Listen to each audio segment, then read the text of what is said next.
આજે અમે ભીંડાના શ્રી ગણેશ કરીએ છીએ। ભીંડા વીણવાનું ચાલુ કરી દીધું છે। બંને સાઈડ ચોળી છે, ચોળીને પણ ફૂલડા આવી ગયા છે અને આ છે ભીંડા વચમાં। ટપક પદ્ધતિથી મલ્ચિંગથી 3 હોલનું મલ્ચિંગ છે। વચ્ચેની સાઈડમાં ભીંડો લગાવેલો છે અને બંને સાઈડમાં ચોળી છે। ભીંડો આવી ગયા છે। ભીંડાની આજે વીણી કરીએ છીએ, શ્રી ગણેશ કરીએ છીએ ભીંડાના।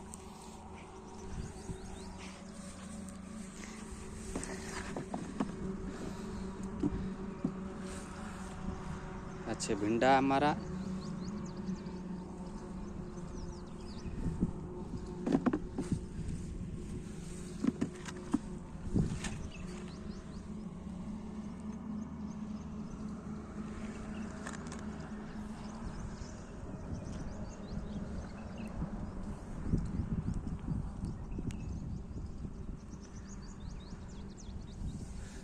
ચોળીને ફૂલડા આવી ગયા છે, ફૂલ ચોળી બેસવા માંડી છે